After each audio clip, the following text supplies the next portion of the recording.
Terima kasih Anda masih bersama kami di Kompas Petang. Saudara Hakim akan menjatuhkan putusan terhadap terdakwa sidang Sambo CS pada pekan depan. Terdakwa Richard Eliezer yang menjadi penguak fakta akan divonis pada 15 Februari 2023. Lalu seperti apa keseharian Eliezer di dalam rumah tahanan saat menanti vonis hakim? Kami akan berbincang dengan Wakil Ketua LPSK, Edwin Partogi. Selamat petang Pak Edwin, terima kasih sudah bergabung bersama kami di Kompas Petang. Selamat petang Mbak Cynthia. Iya Pak Edwin, mungkin bisa di-sharing ke kita juga nih. Saat ini kan sudah hampir masuk ke tahap akhir, yaitu vonis hakim. Apa mungkin bisa diceritakan ke kita seperti apa keseharian Eliezer di tahanan berdasarkan pantauan dari LPSK sendiri? Ya, Eliezer memang mengalami perubahan pola tidur ya sejak mendengarkan tuntutan yang dibacakan oleh jaksa penuntut umum. Jadi memang saat ini dia kalau malam itu lebih sulit tidur. Jadi kalau pagi baru udah berubah mengantuknya gitu. Jadi memang tuntutan itu memang inilah membuat pukulan lah buat Eliezer ya. Gitu. Mhm. Jadi Sekalipun ya, ya. halo. Yes. Eee, tentu membayangkan 12 tahun itu kan tentu tidak mudah ya. Eee, artinya tentu Eliezer berharap vonis terhadap dirinya mungkin jauh lebih rendah dibanding juga dengan pelaku lainnya sebagaimana juga menjadi menjadi peraturan dalam undang-undang bahwa JC itu dituntut atau dipidana lebih ringan dibanding terdakwa lainnya. Mhm. Di sisi lain, eee, kalau saya melihat sebenarnya bukan soal JC-nya sih, buat Eliezer sih jauh lebih penting dalam perkara ini adalah, kejujurannya itu. Karena kejujuran itu yang membuat dia lebih merasa lepas bebas ya, Ya. dibanding sebelumnya ketika dia, menjalani skenario Sambo gitu. Sehingga pada tanggal 6 Agustus tahun lalu ketika dia menyampaikan bagaimana sesungguhnya peristiwa itu terjadi, ya dia semakin lepas lah, semakin merasa bebas lah, semakin Ya. merasa tenang. Ya. Demikian Mbak Cynthia. Pak Edwin, Ya. setelah mendengar tuntutan dari jaksa mengalami siklus perubahan tidur seperti itu, apakah ini bisa diartikan memang sejak mendengar tuntutan jaksa, Eliezer merasa tertekan secara psikologis? Ya, sepertinya begitu ya, karena sebelumnya, eee, dalam pengamatan dari LPSK, dia nggak ada sesuatu hal yang luar biasa, ibarat kata ya siklusnya ya normal saja, gitu. Mhm, mhm. Kalau dari Sehingga ketika LPSK sendiri, pembacaan, duplik kemarin, ya. ketika saya tiba di pengadilan dan menemuinya di sel di pengadilan, jadi saat itu sedang tertidur dan di sel itu, gitu. Mhm, mhm. Mhm. Kalau dari LPSK sendiri, Pak Edwin, apakah betul dalam kesehariannya LPSK ikut mendampingi? Ada 3 petugas LPSK yang turut menemani Eliezer saat di tahanan atau seperti apa saat ini kondisinya? Ya memang betul pada setiap harinya 24 jam ada petugas LPSK yang bersama Eliezer. Posisi kami yang terdekat dengan Eliezer di tahanan. Demikian, Mbak. Mhm.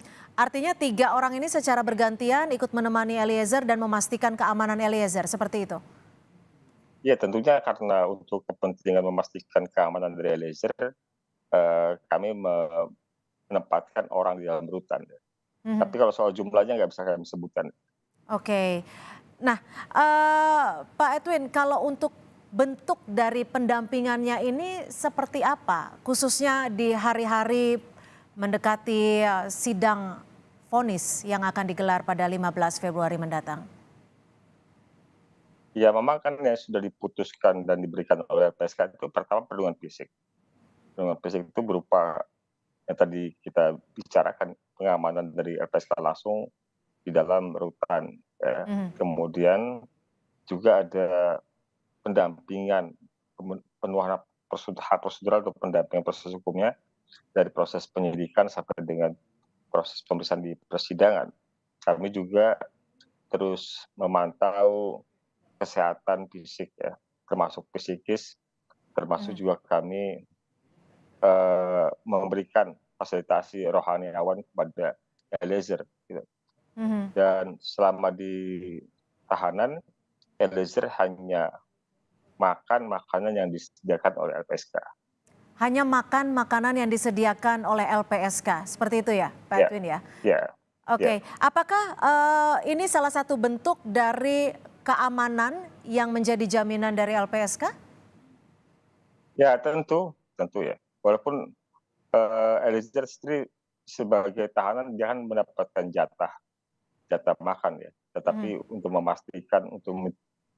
memastikan bahwa apa yang dikonsumsi Eliezer juga itu eh, sesuatu yang memang terjamin ya.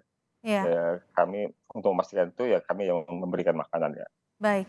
Kalau untuk keluarga sendiri seperti apa, Pak Edwin? Apakah kunjungan dari keluarga saat ini untuk durasinya ataupun untuk waktu berkunjungnya mendapatkan waktu yang lebih lama untuk memberikan support terhadap Eliezer atau tidak jauh berbeda dengan sebelum tuntutan? Sebenarnya sama saja ya, karena soal kunjungan kan memang sudah ada jadwal-jadwalnya di dalam rutan. Gitu. Mhm, mhm. Hmm. Kalau secara keinginan dari Eliezer, ada tidak keinginan khusus yang sempat dilontarkan Eliezer kepada LPSK? Ya tentu harapannya yang terbaik lah dari sisi vonis nanti ya. Dan itu juga sebagaimana juga banyak harapan dari para pendukungnya. Ya.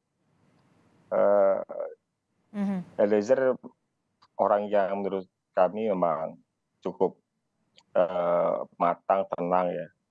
Dia dewasa. Artinya sekalipun juga tuntutan itu memukul secara psikis, tapi mhm, dia kan tidak bereaksi secara berlebihan. Ya. mhm. Hal Eh, itu kan juga bisa kita lihat ketika dia membacakan pembelaannya ketika duplik ya. ya, Ya, pledoi. oke. Pak Edwin, saat ini kan LPSK tentunya memberikan apa ya support yang lebih untuk menghadapi vonis yang akan dihadapi Eliezer. Ya, Selain pendampingan psikologis, rohani, apa saja yang saat ini telah dilakukan oleh LPSK? ya kami kan dari sejak awal misalnya ketika di proses penyidikan kami berkoordinasi dengan Barreskrim ya. Mhm, Dan kemudian juga mendapatkan kerjasama dukungan dari Barreskrim untuk memberikan perlindungan kepada Richard. Begitu juga di proses mhm, persidangan, kami kan sejak awal juga berkoordinasi dengan Pengadilan Negeri Jakarta Selatan, dan kemudian Pengadilan Negeri Jakarta Selatan juga memberikan dukungan, ya, fasilitas, ya, termasuk juga pengadilan memberikan kami ruang khusus di PN yang bisa menjadi tempat kami untuk menunggu di selama proses. Ya. Jadi hal-hal itu kan sudah kita lihat juga di dalam eh, pelaksanaannya, bagaimana LPSK yang paling terdekat dengan Eliezer, ya baik ketika datang, pulang maupun ketika di persidangan. ya, Jadi ya. juga kami menyampaikan apresiasi kepada Ketua Pengadilan Jakarta Selatan yang sudah membantu memfasilitasi hal tersebut. Mhm.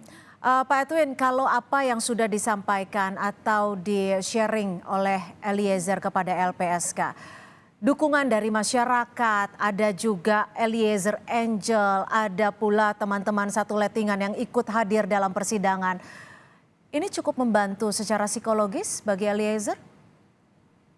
Ya tentu ya, itu kan jadi semacam vitamin nutrisi buat Richard bahwa dia tidak sendiri, bahwa kejujurannya itu membuahkan dukungan publik yang cukup meluas. Mhm. Tentu sesuatu hal yang menghibur ya.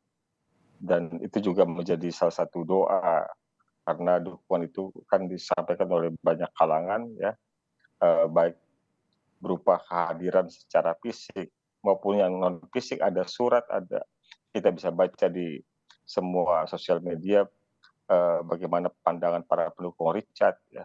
Bahkan, beberapa di antaranya kan memberikan hadiah ya, memberikan hadiah pada Richard. Kami mengumpulkan banyak hadiah untuk Richard Artinya yang cukup diberikan oleh menghibur para bagi pendukungnya. psikologis. Pak Ya, Edwin, ini jelang vonis harapan dari LPSK khususnya seperti apa? Karena kalau kita flashback ke belakang saat Eliezer membacakan pledoinya, ia sempat mengatakan, apa saya harus pasrah begitu saja hanya karena bersikap jujur. Bagaimana LPSK melihat ini? ya saya rasa, eee, hakim tentu tidak berdiri di dalam ruangan yang terpisah dengan, para pihak dan juga masyarakat ya. Hakim juga manusia biasa yang, sama seperti kita, hidup bersama masyarakat. Secara umum kita sama-sama mengetahui bagaimana harapan publik terhadap Richard Eliezer. Tentu harapan publik itu menjadi salah satu hal yang juga oleh undang-undang itu sudah difasilitasi atau sudah dimandatkan Ya, bahwa hakim dalam mempertimbangkan keputusannya memperhatikan rasa keadilan hidup di masyarakat. ya, Jadi hal, baik undang-undang proses korban yang telah memberikan kepastian tentang reward bagi justice collaborator, tentu kita juga yakin percaya bahwa hakim bukanlah pihak yang teralienasi dari proses perkara ini. Hakim adalah bagian dari masyarakat yang bisa merasakan degup baik. nadi dari masyarakat terhadap harapan atas keadilan tersebut. Baik, Demikian Mbak Cynthia. tentunya itu yang menjadi harapan kita semua, bagaimana Ya, rasa keadilan bisa dijadikan tiang bagi kita semua bahwa hukum adil bagi semua pihak. Terima kasih Edwin Partogi, Wakil Ketua LPSK sudah bergabung bersama kami di Kompas terima Petang. kasih Mbak Cynthia.